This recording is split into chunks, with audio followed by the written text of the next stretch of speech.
Good morning, everybody. How's everybody today?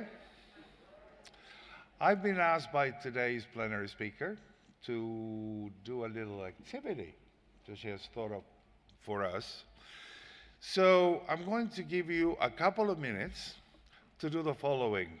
Can you turn around and say hello to the people next to you in as many languages as you can?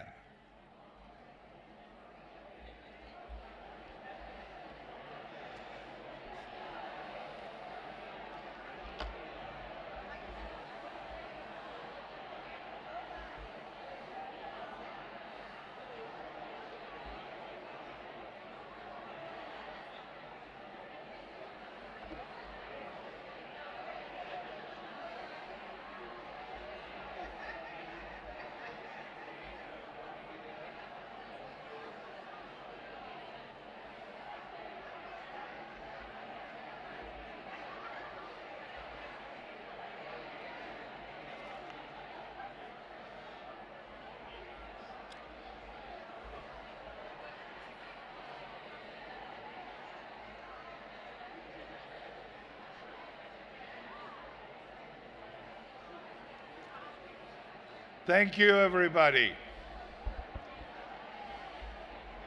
Thank you. We've come to the third day of the conference. Today is going to be packed with activities as usual, right? And I would like to just direct your attention to a couple of events from one of our key sponsors, the British Council. They have a signature event today called The Future of English, Global Perspectives, and that will be taking place in Hall D at 5 o'clock in the afternoon. But also, please do make a point of stopping by and in stand 5, right at the entrance to the exhibit. Stop by, say hello, and learn about this exciting Future of English project. Now, if you are a full-time student, do we have full-time students here? Yeah, a few. So if you are a full-time student, or if you are in the first 5 years of your ELT career, now did you know that IATEFL offers special discounts on your membership? Did you know that? Tell your friends. Full-time students can receive a year's membership at discounted rate, and early career teachers receive 2 years for the price of one. Wonderful deal. If you need any more information on this, please visit the IATEFL stand during a break time or stop by the IATEFL registration desk. Speaking of which, we teachers are very absent-minded individuals. The lost and found is bursting at the seams. Please go and claim your lost objects. There's literally no more room at the inn.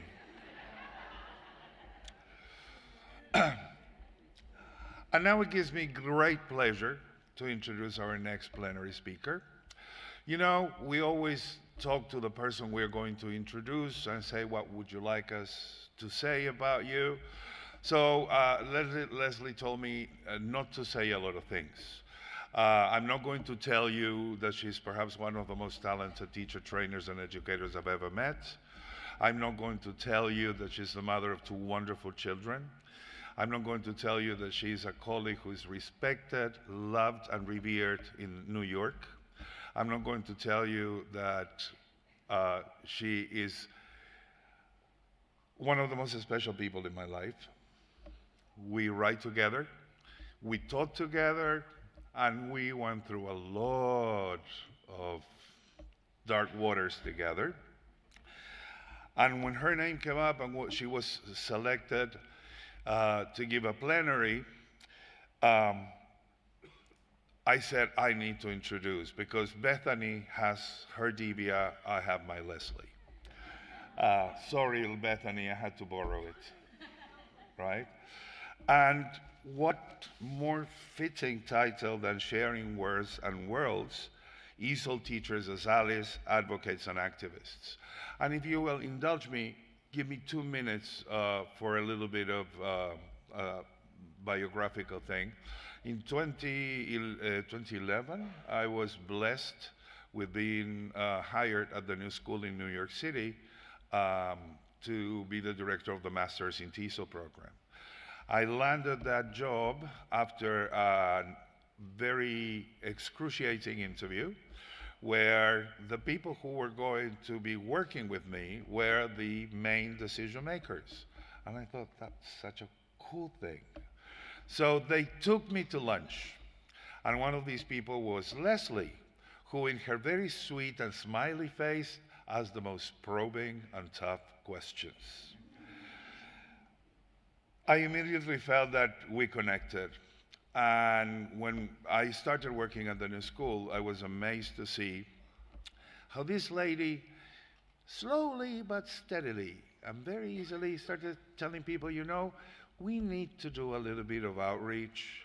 We need to pray as we preach. We are the new school, as a university founded by John Dewey, founded on the premise of social justice. And with these simple words, she founded an outreach program for immigrants and refugees in New York City that at a time served 500 immigrants and refugees a year. So I know Lesley's going to speak to us from reality, and I invite her to come to the stage and say how proud I am to be able to introduce her.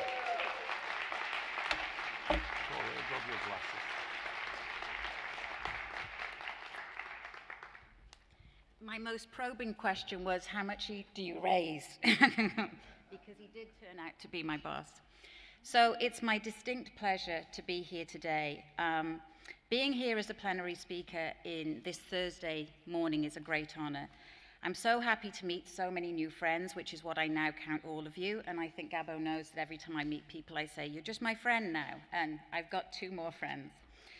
I think this is one of the first times that the adult ESOL context has been a plenary topic, so I'm doubly honored. So to clarify, I work with immigrants, refugees, migrants, and people seeking asylum, both as a teacher trainer and a teacher, which I've been doing since 1997 in New York, mostly as a volunteer, mostly part-time. The area of this English language teaching is sidelined, and I'm not sure why, and that irritates me. For example, in a recent survey that I conducted, ESOL teachers complained about the lack of appropriate materials, piecemeal teacher training that is often not specific to the ESOL context, and also conditions can be tough. I haven't always, for example, had a whiteboard. Many teachers are volunteers or paid so poorly they may as well be. Funding is hard to find, Declan, right? In addition, the classroom itself is complex, as Phila de Schlecken said many years ago. Students have very often suffered great trauma, leaving their countries, and face multiple challenges in their new countries, including the very present and loud anti-immigrant rhetoric that is growing in momentum in the US and globally. In other words, the challenges that both students and teachers face reside not only in the classroom, but also reach far outside the classroom and relate to policy, politics, and public opinion. This means that ESOL teachers need to engage with the broader context which their students live and work. They need to understand the very complicated issues which surround migration, which include issues with integration, membership, identity formation, equity, belonging, and inclusion, all of which are deeply entrenched in the status of English as a dominant language and the legacy of colonialism. So today, what I'd like to do with you, if possible, is to explore the challenges that both ESOL teachers and students face, discuss my experience in the field, and then discuss how we prepare teachers. I hope that's okay. So first of all, let's situate what's happening. So let's look more closely at the context and have a few statistics. So according to the United Nations High Commissioner for Refugees, over the past couple of decades, there has been an unprecedented movement of people around the globe due to war, poverty, violence, climate change, and persecution. None of that, I think, is a surprise to any of us. An estimated 100 million people were forced to flee their countries in 2022, and the Pew Research Center recorded an estimated 1.5 million immigrants came to the United States that same year. As a response, the number of English language classes for this context has grown exponentially, not surprisingly because English language classes are considered to be vital to aid newcomers in their new countries. Indeed, low English proficiency is a significant predictor of post-migration stress in adults and heavily impacts a person's legal status in the new country.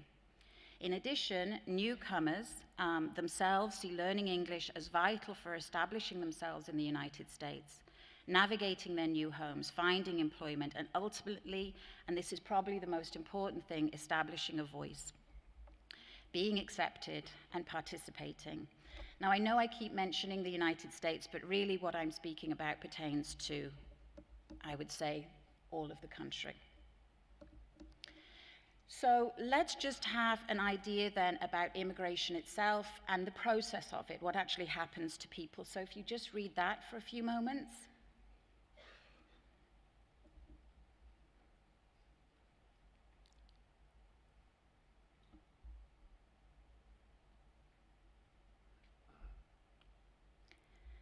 So as you can see, SON I think this is a great descriptor of really what happens. Immigration, forced or unforced, so we've seen a lot of forced, accompanied by severing community ties, the loss of social networks and familiar bonds, and the loss of resources and meaning systems. He states that migrating to the United States is more often than not the only way people can save themselves from political oppression, ongoing brutal violation of human rights, and also genocide. The immigrants have often experienced severe trauma and witnessed indescribable violence, and then they come to the US, which is a fast-paced society, as I'm sure all of you know, with very foreign customs and, of course, foreign language. This is really evident in all of our classes, so any of the ESOL teachers out there, you're doing a great job because it's not easy. ESOL teachers must navigate very sensitive social and emotional needs, which is very difficult when the teacher's lived experience is very often from the experience that their students have. So I want to talk a little bit about where I work because I still work at the New School part-time and I'm now working at this place. It's a state university in New York where there are over 5,000 students, ESOL students. It's the largest English language school in New York. The students are primarily from South and Central America, but other significant groups include a growing body of people seeking asylum from both Venezuela and Ukraine. This is the picture of where I am. In fact, one of those like humpy things, that's my office. It's called the Gateway Building, and I think that explains kind of the mission of the college. It's a gateway for newcomers and the students. The actual design of it, you can't see it, but it's two wings, and it's supposed to represent the open arms and welcoming arms. So just to get an idea of who we teach then, immigrants, or the ESOL context often describes its students as diverse or super diverse, and that's because they have different cultural, educational, socioeconomic, and linguistic backgrounds. They may vary in terms of the level of literacy in their first languages. Their education may have been interrupted, which means for periods of time they have not been able to attend school or it's incomplete, meaning they haven't graduated from high school. Many, as I have mentioned, have experienced trauma depending on where they've come from. Many are alone, i.e. they've left their families behind. And so I just want you to think about that for a moment. Sorry if some of you have had this experience, but if I told you now that you're never going home, you're not going to have or see your family, anything that you love in terms of mementos or special things, you're going to have to leave behind. You're not going to have any money.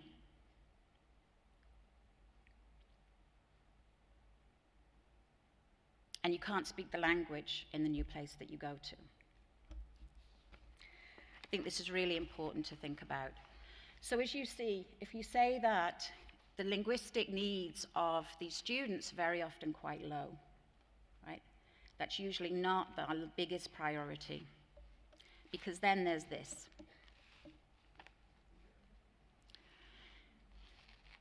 Not a surprise. As we know, the growing anti-immigrant rhetoric at times is extreme. It others, vilifies, and excludes. The media is saturated with it, and sadly, it has become what I think normalized. So the very things our students are trying to do to fit in and build a sense of community is exponentially made more difficult. Immigration generates uncomfortable public debate. It's not solely about migration from people moving from one place to another. It's tied to racism and ableist ideas that construct immigrants as other.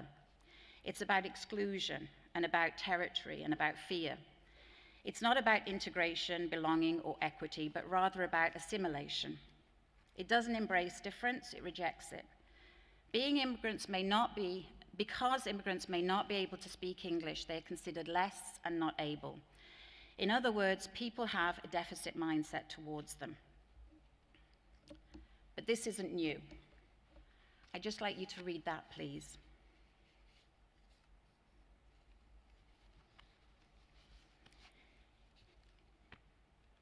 Any guesses who may have said that?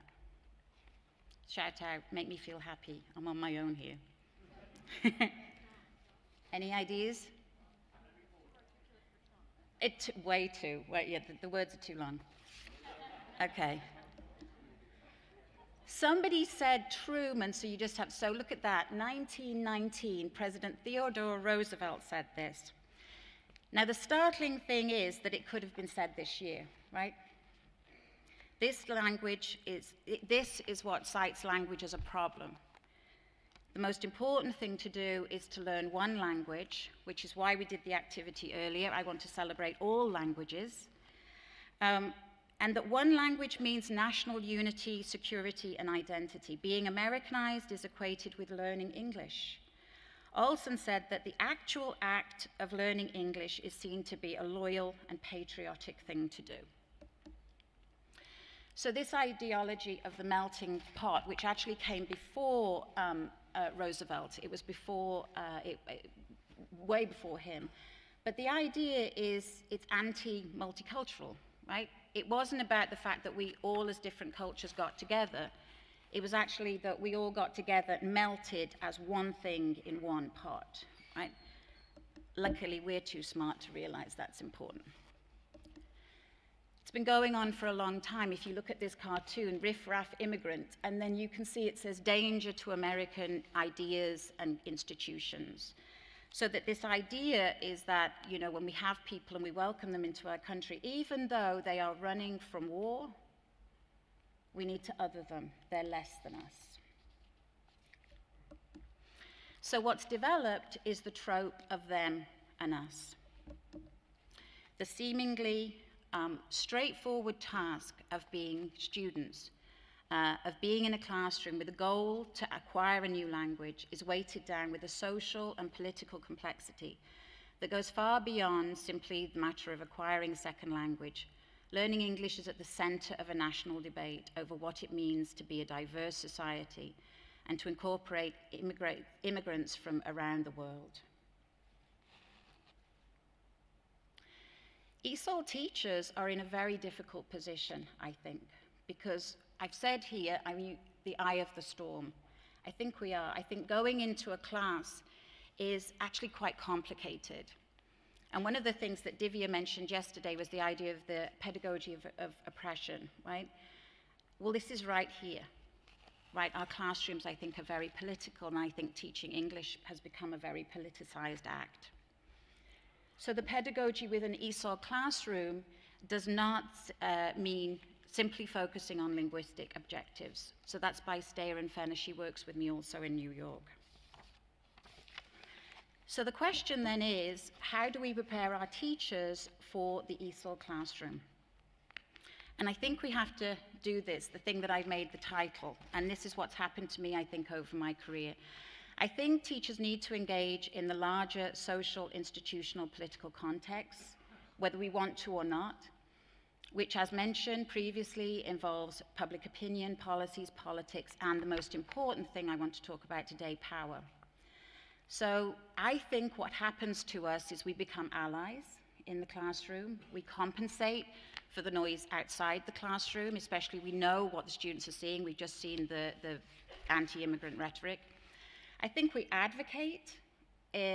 Maybe, I don't mean sort of like we sort of petition, I mean that we advocate in the classroom. When we're in the classroom, that's a space that we can control. So what they might be hearing outside is absolutely negated. And I think we become agents of change. I know 2 people that I'm looking at right now have done that. I hope I'm doing it, and I'll explain a little bit more about what I do with my job. So then, if that's the case, if it is a case of, well, what do we do with our teachers? What do they need to do?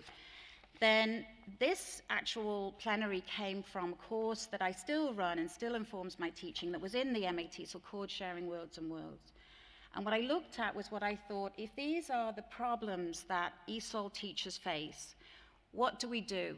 What do we need to do to help them? And it's interesting because it is not about lesson planning. It's not about looking at grammar structures. It's slightly different because the CELTA isn't it in this context. So these are the areas. So connections, curriculum, positionality and power, belonging and membership, and aspirationally international mindedness, which is what I want to talk about at the end. So what I now want to do is go over these in a little more detail. So I'm just going to pop those there. So I don't know if you've read this book. It's called it's called Howard's End by E.M. Forster. And on the epigraph it says, only connect. Now in Divya's speech yesterday, again, one of the speakers said, the most important things teachers do is create community. And actually, I think that what that means is creating connections. It's a simple premise. If we make connections with our students, it's not only means empathy, but importantly, we obtain a deep awareness of the whole person, which critically for ESOL students is very important considering what they're hearing outside the classroom. Incidentally, this plenary was going to be called Invisible People. So many times I think immigrants are people that we don't want to see. And I'm saying we, but I mean other people don't want to see. But they're serving our food, they're babysitting our children, they're cleaning our schools.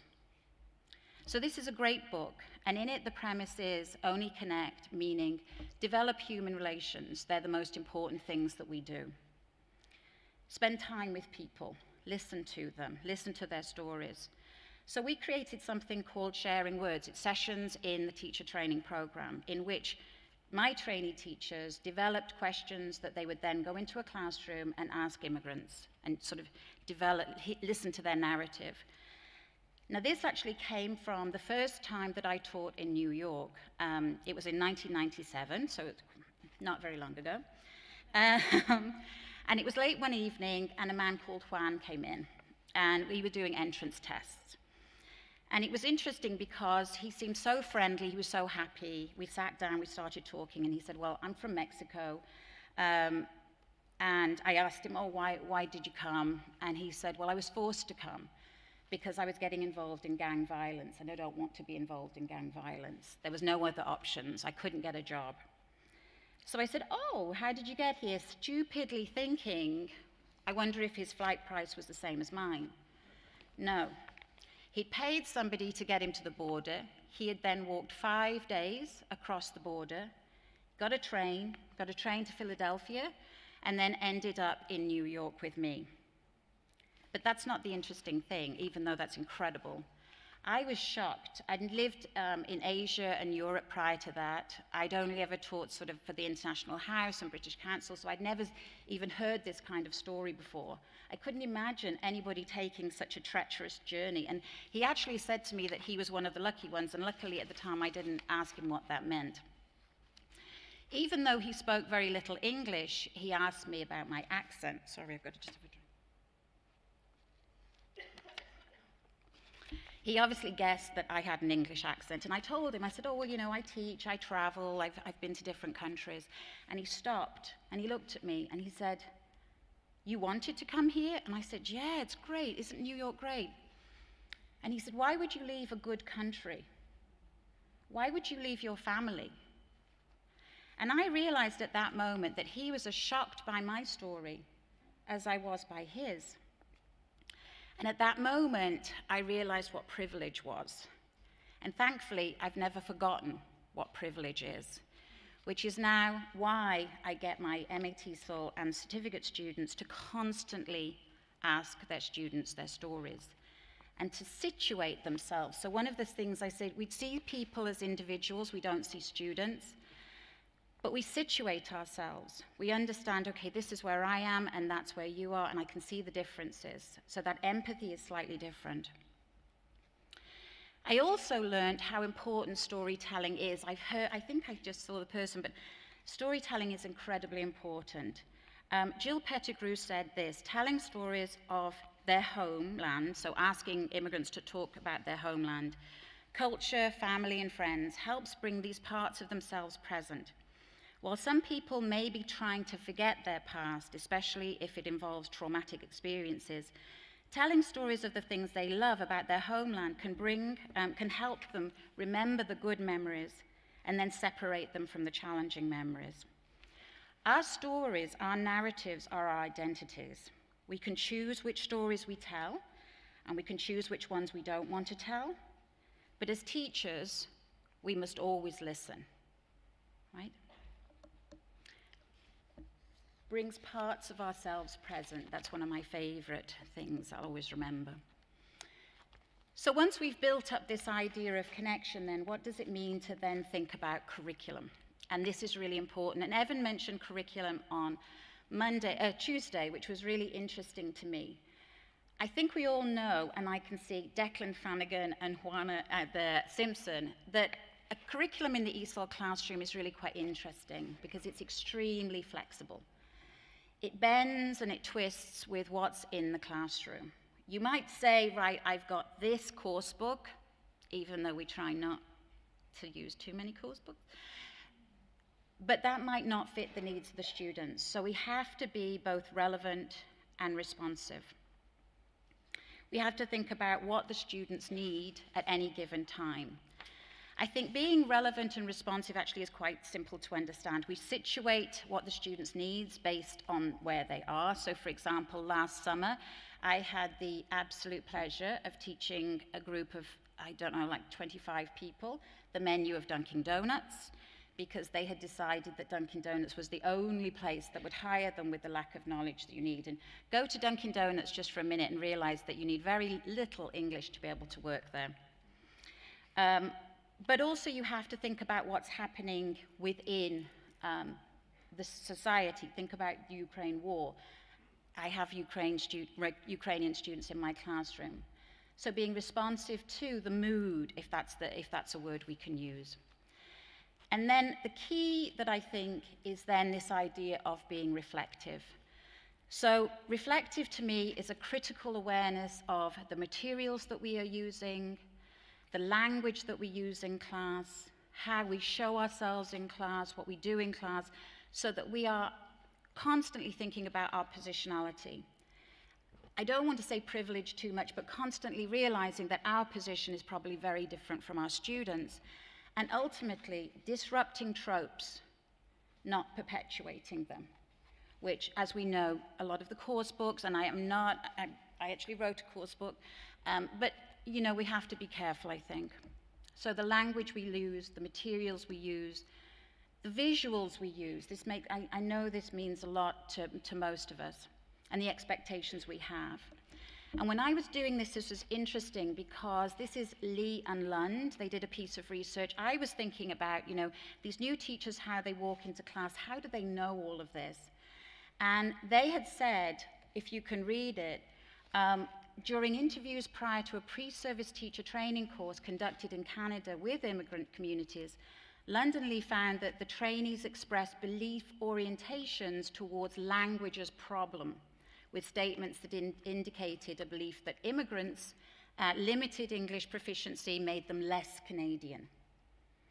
Therefore, they expressed the need for teachers in training to have a socio-political awareness. I think this is critical. And again, it's something that we do in Shared Words, Shared Worlds, because we're talking about power. Now, if you have not read Lisa Delpit, please do. The book, Educating Other People's Children, is a must. Now, this made so much sense to me. Issues of power are enacted in classrooms. These issues include the power of the teacher over the students, the power of the publishers of textbooks, and the power of developers of the curriculum to determine the view of the world presented, the power of the state in enforced compulsory schooling, and the power of an individual or group to determine another's intelligence or normalcy. Makes a lot of sense, doesn't it? So Declan Flanagan, I'm going to keep saying him because we've been together so long, and he said hierarchy within hierarchy within hierarchy, and that resonated with me. Because we have to think, really, the key thing about positionality.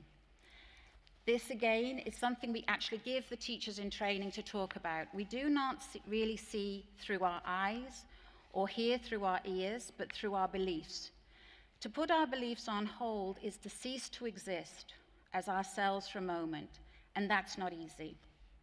But it's the important way to learn what it might feel like to be someone else, and the only way to start the dialogue. Now, why that's important to me is because constantly I'm trying to put myself in my students' position so that I can understand how best to help them in the classroom. Now, you may have seen this picture before this week, so I'm going to do a quick test. So, do you know what this is? Oh, see, they don't know, Evan. Did you say Henry Ford's graduation? Right. Okay, so what do the people wear when they walk in? National costume. What do they wear when they walk out? American clothes, and they wave the American flag. So this was over 100 years ago. So this is exactly what we don't want to do. Learning any language is additive, it's not subtractive. We don't need to learn a language and then assimilate, right? So this is really about belonging and membership. What do we mean by belonging? But more importantly, I think, who decides? Right? Who decides we belong? This idea of language as a problem. So ever since this, you can see this is way back when, and it has been in policies and politics in the United States and in the UK. I've read it ever since. But belonging is a fundamental need. So we have to understand that it is a fundamental need. And imagine, go back to that thing that I said, you leave your country, you leave everything behind. You come here and you've got nothing. And very often, the only friendly person you see is who? ESOL teacher, right? So this idea of one dominant language, and then learning English means being Americanized, right? So it goes back to a very patriotic thing to do, and then wash away identity. But how our students feel is being accepted, included, or welcomed leads to positive emotions such as happiness, elation, commitment, calm, while being rejected, excluded, or ignored leads to often intense negative feelings of anxiety, depression, grief, jealousy, and loneliness. So go back to the thing I said about teachers' roles, ally, advocate, activist. You can see now what an ESOL teacher is up against. And to give you an American expression, they have to go to bat for their students. So what we do is the opposite. We celebrate culture in our classes, and it's called cultural responsiveness. Of course, it's got a name. This is the intentional leveraging of students' home languages and community practices and linguistic resources as assets. So in my classroom, and I know in Joanna Simpson's classroom, first languages are okay. That's why I wanted you to say hello. It's okay. And it's amazing, if you do that, please do that activity with your students, and give them different words, like could be hello one time and then love the next, and you'll be amazed at how many languages they hear, but also how it elevates them, realizing that other languages are important. So we need to develop an asset mindset. We need to embrace, I think, multiculturalism. And in my class, we often say that we need to dance.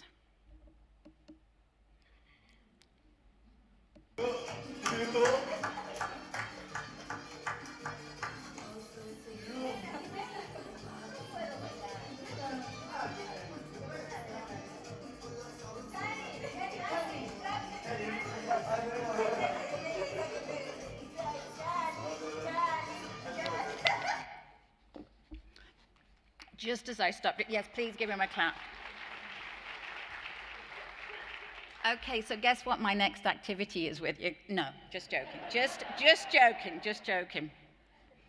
Now, I want to tell you something about that person. That's actually an artifact lesson. I'm sure many of you have done it, where you ask the students to bring something from their culture, to bring to class and share. We do like a show and tell. I see people nodding. It's a fabulous thing to do. Well, Carlos, this is Carlos, told me that he was going to dance because that was the thing he can do. Now, I want to say something about Carlos. He has been in America for 20 years. His story is the same. He had to walk across the border. He's in my beginner class, so I finished teaching him last week. Think about that. 20 years, beginner. So who's been welcoming to him? Right. So the reason that I get him to dance like this quite regularly is to elevate him, right? Because he doesn't feel like that. Now I'm going to play something else and explain. Now, first of all, I'm going to tell you, he's quite quiet. He was also extremely nervous.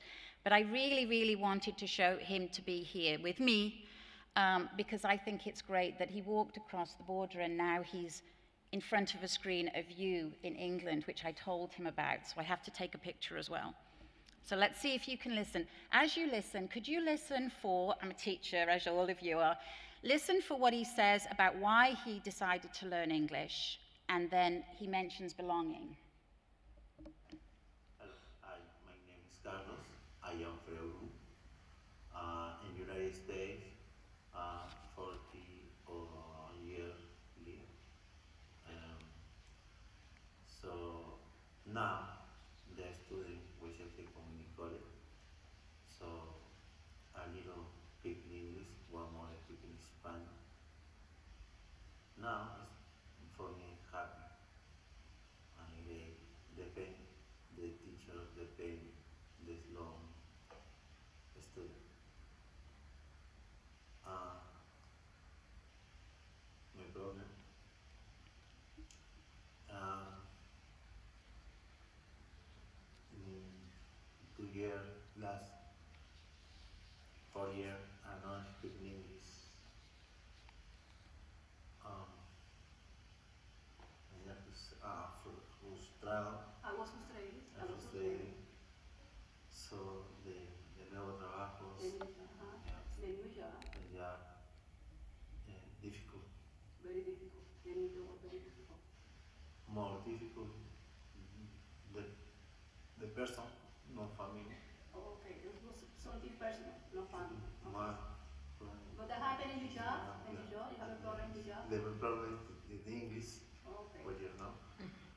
So dejé, quizás no me orientaron. Okay, that he said maybe nobody orients him, nobody explained to him. De iniciar, de aprender algo de inglés. Okay, so like nadie te estimuló, ¿verdad? No, nobody stimulated him to study English, so he was just working all the time. For that reason, he doesn't know any English. Y now, ahora, para mí es importante porque iba conociendo un poco más del inglés, del estudiar inglés. Okay. Now, for him, it's very important that he find out it's important because he can see how he can defend himself from his job. Okay, that they made a lot of trouble for him. Por eso que ahora me siento que soy parte donde estoy. porque tengo en este país, Okay. ahora me siento happy de feliz de stay at school, porque estoy abriéndome oportunidades para nuevos trabajos.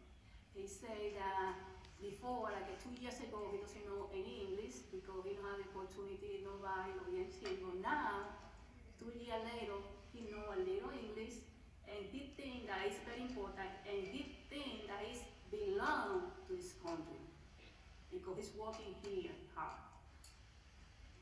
Okay? Okay, then it was difficult. I'm sorry, yeah.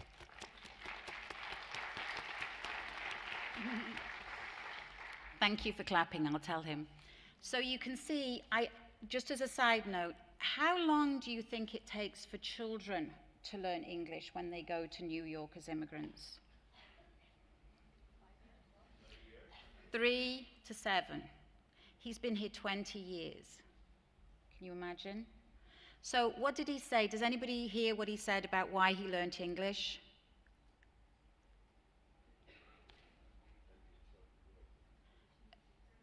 Right, a problem with his boss. He had a problem with his boss and he couldn't defend himself. So that was the final straw. Now, he's worked in New York for 20 years.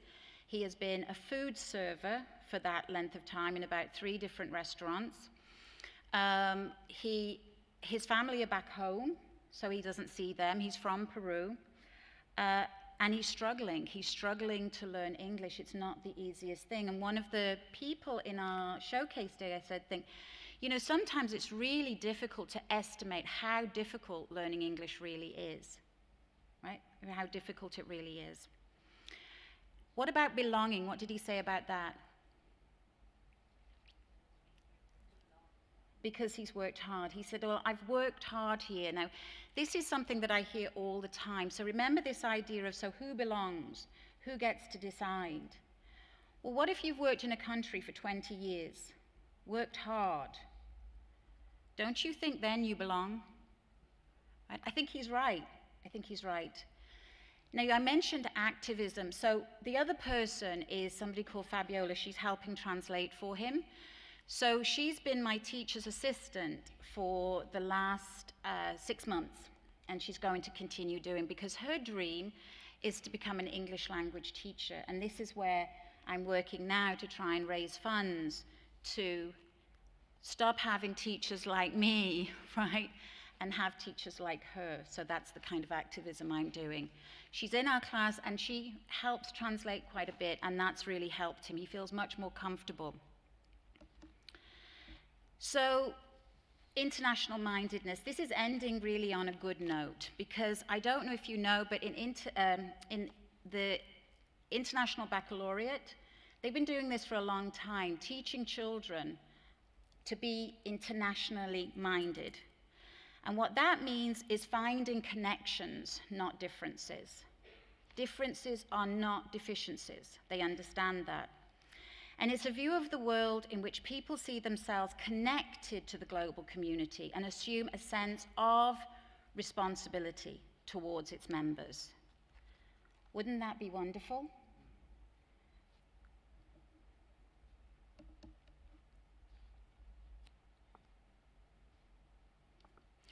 Has anybody ever seen this? It's an installation that was in Parsons University, and those are all backpacks. They're backpacks that have been abandoned on the border. We won't say who by. It's a wall so high you wouldn't believe it, and it's got children's backpacks, and it's got adults' backpacks, and it's got a lot of paraphernalia that shows hope. But they were abandoned. So it's a hard thing to see, but I think we need to see it. So I do think currently that we may have failed our ESOL teachers in some way. We've certainly got to work on our teacher training, which we will continue to do, and we'll certainly continue to think about positionality, power, and get our students to understand what that really means and why that's so critically important. But I don't think ESOL teachers have failed their students at all. I think ESOL teachers, you're going to make me cry, so be careful.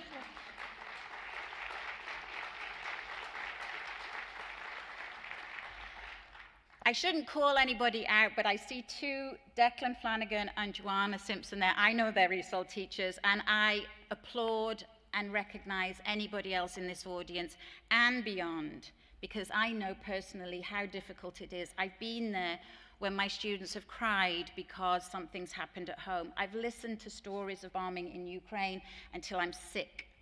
I've listened to these crossing the border until I'm absolutely at an end.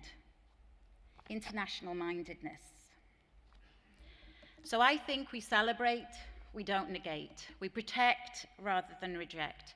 We do not see differences as deficiencies. We lift up and include. We see ourselves in our students. It could be us. Those backpacks are our backpacks. And I'd like to say thank you very much, everybody, for listening to me.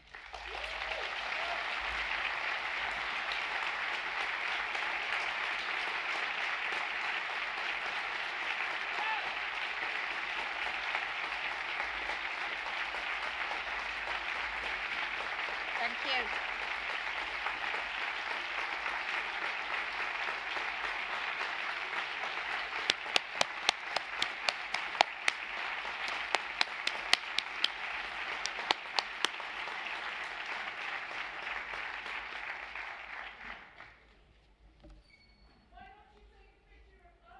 Oh, please, really?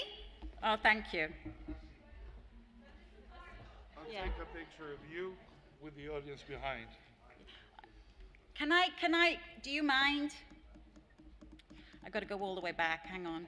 Oh, no, that's not, yeah, that one. I've already taken two of these, but Them. how do I? Wave at him, please. Thank you so much. That's lovely.